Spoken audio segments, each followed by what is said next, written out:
Find out how ecoText raised $166,000 right now.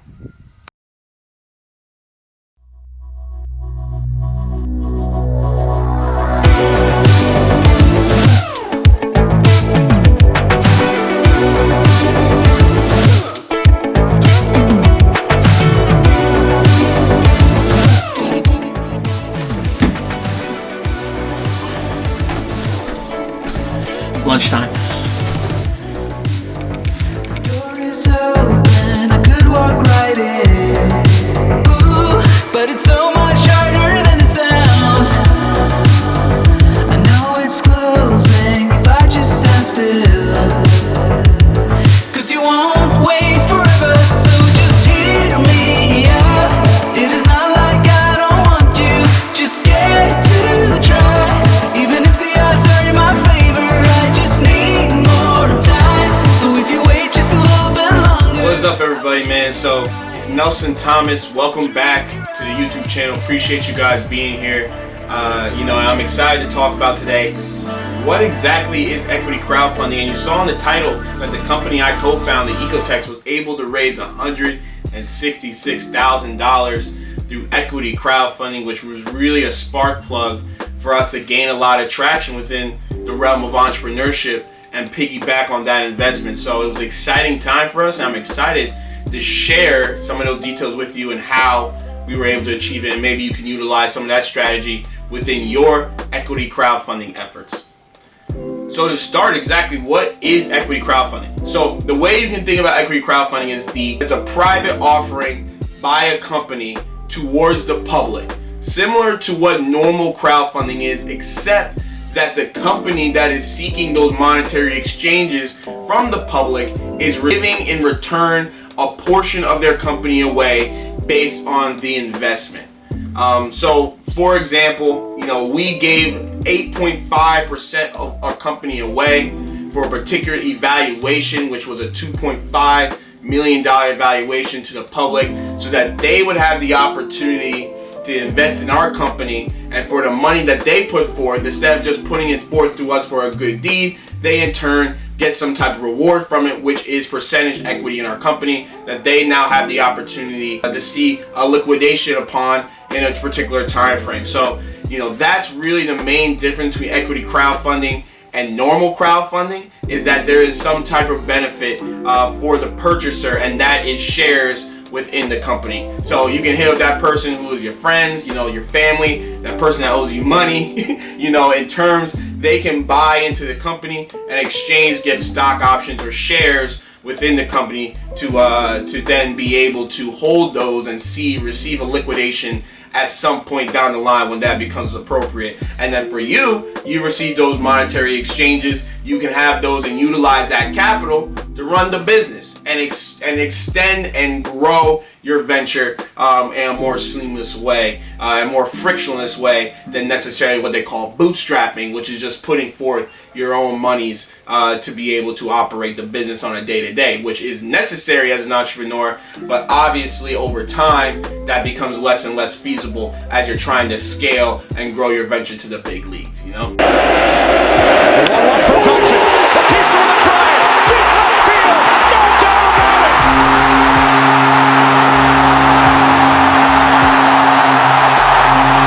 it. So to kind of think about, it's important to have a real strategy when you're going into equity crowdfunding. You don't want to just go in and think that it's going to happen, and you put your venture up there on the page on the internet, and people are just going to start flooding in. No, you need to have a plan of action, just like anything else, in order to have the ultimate level of success.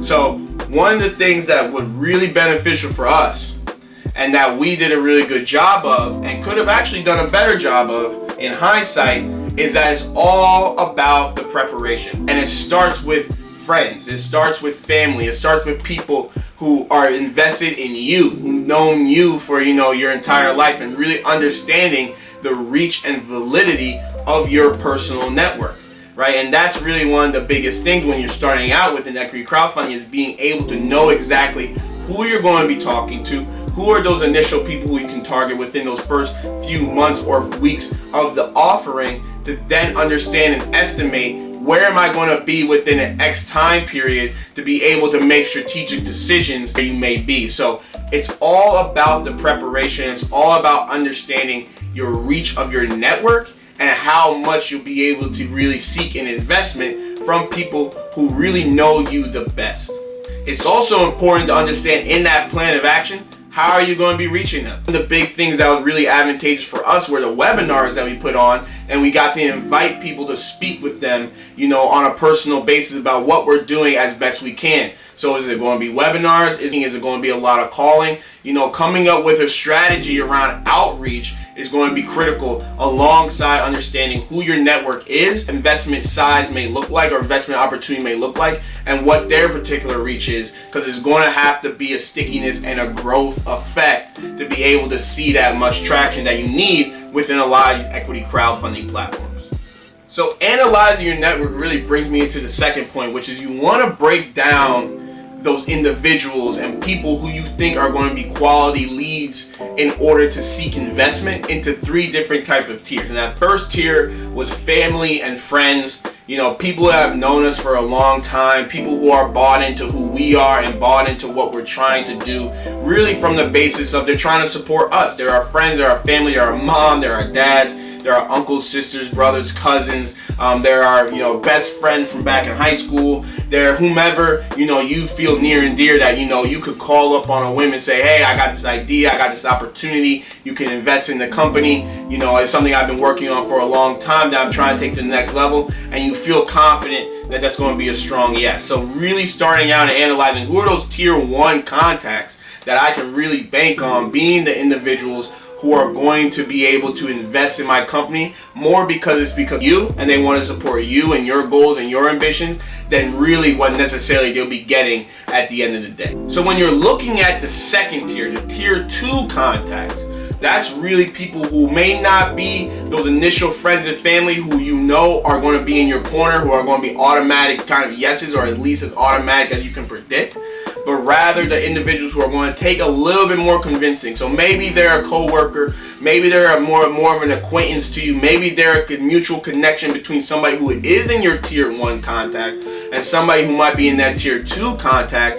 That individual may be somebody that you want to put on the list that you may have the opportunity to reach out to and may need a little bit more convincing and pitching on the opportunity. And again, you should always work on your pitch as an entrepreneur, right? So you're going to have to reach out to them and pitch them more on the idea to get them bought into what you're doing in hopes to seek that investment. Again, that could be somebody who's connected to your tier 1 contact. That could be somebody who you're more of a mutual friend or acquaintance with. Regardless, they're going to need a little bit more convincing for you to be able to get that monetary exchange, that investment from them. But nonetheless, they should be a very optimistic lead for you to be able to seek that investment opportunity and add to that raise that you're driving through in these coming months. So then ultimately, you move into your tier 3 contacts. And these are people who really don't know you, have no love connection to you at all, really are bought in on the company, bought in on the opportunity. These are the individuals you probably don't know. These are your angel investors, perhaps your micro angel investors who are on these crowdfunding platforms looking for an opportunity, but they may not be what they call an accredited investor. We'll get into that. I'll leave some information about what an accredited investor exactly is down below. But these are individuals who are going to need more convincing and obviously are going to be bought in on the idea, the opportunity, the market size, your valuation, your execution up to this point, the traction, all those various things that a normal investor would be. These people are not your friends, they're not your family, they're not your coworkers, they're not your acquaintances. They're angel investors, micro angel investors looking to make ROI, return on investment, on that particular opportunity. So, these people are going to be critical, especially in the later stages of the raise as you gain that traction and vet all those T1 contacts, vet through all those T2 contacts, and then get to the T3 contacts when you have a lot of momentum and credibility from you're able to execute on the said raise up to this point.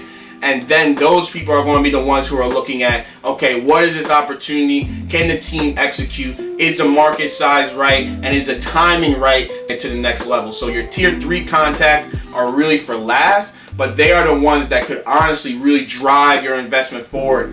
For an example, ecoText in the last 24 hours of our raised $50,000 in those last moments, and those were really from the investors who are on the fence, ones that didn't know us, our tier 3 contacts who are waiting to see us gain more and more traction, and then once they saw that investment round piling up and the door closing on it, they are the ones who flipped the switch and decided that they wanted to get in as well. So those are the tier 3 contacts that are going to become critical as you move into the later stage of the game in terms of your raise and whatever your timeline may be, but they are obviously really important and really influential to the success of your equity crowdfunding raise. So you've plotted, you've got your list of contacts down from your T1s, maybe even a little bit of T2s in there. We know how we're going to approach them, we know how we're going to outreach to them, but how are you going to make the T3 contacts, ones that don't know you, you ain't got their number, you're not connected with them on LinkedIn, you got no social media aspect connected with them at all. How are you going to get to those T3 contacts? And that's important to really understand and have a plan of action around about how you're actually going to reach what they call the top of the funnel, get people aware of the product, and get those down to investments, right?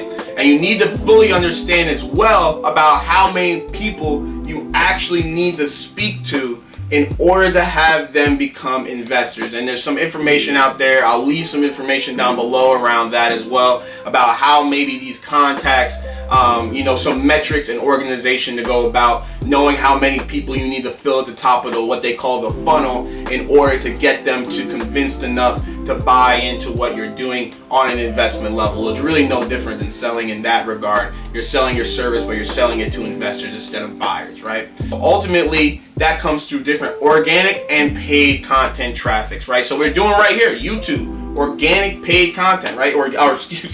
Organic paid content. YouTube, right? Organic content for you to be able to create, speak with people right here about, hey, my name's Nelson Thomas. I'm the co-founder of ecoText, a single sign-in aggregation method for students to get their materials on day one of class so nobody's left behind. You can make videos just like this today, talking about your raise, videos about your evaluation, get people aware of the product. You can utilize your personal social medias, your Facebooks. You can utilize the T1 contacts as other people to advertise your investment. Get them to speak to their network. Get them to spread the word. Get them to drag in, potential new leads for you to get on the phone with them and talk to them about what you're doing. Get them to bring another person into a webinar to spread more awareness about what you're doing, right? So it's all about utilizing those different methods of operation in an organic way, and these are ways you can spread the word to people who may not know you in the flesh and may just be bought in on what you're doing. You can bring them into this opportunity by really leaning into the T1 contacts, and I would really be keen and understanding about who are the ones who are really adamant about it. Who are the ones who share that same passion, like, man, I love this idea. I love what you're doing. I'm all in. I want to support, blase. Those are the ones who you can also lean on and say, hey, do you know anybody else who might be in this opportunity? And bring them along as well. That's different organic ways. Word of mouth is one of the best. Organic content via social media, YouTube videos is one of the best as well. Utilizing your social media platforms, not to just share things, but also utilizing it to leverage your business and your brand. These are the things that we can take advantage of in the modern era. Other ways you can also capture leads is by way of Google advertisement, right? These are different metrics you can set up for small businesses. They have different packages available. In fact, we utilize some Google advertisement ourselves to go towards our raise, and it really was taking the monies received within the raise and putting it back within operation towards a marketing budget that, one, you get to also bring awareness and buzz about the product that you're hopefully launching to market. Don't have a product really getting ready to launch towards market. Maybe equity crowdfunding is not something that you're quite ready for. If you're in the idea stage or moving execution beta stage, we didn't really consider equity crowdfunding until we were at a critical point where we needed to use a lot of these monies towards going towards operations, construction of our product that now we have brought to market, right? So you also got to fully understand the point in time you are in as a company, and to know if this is a proper time for you to go out there and seek from people. But nonetheless, you know, Google advertisement is something that also drives a lot of awareness, one, for your product itself, but also towards your raise, where you can capture some of the leads from some of those T3 contacts that can go a really long way. So thank you guys. Those are my tips, tricks, advice, you know, again, non-professional advice, you know, surrounding equity crowdfunding. If you like this video, make sure to like and subscribe.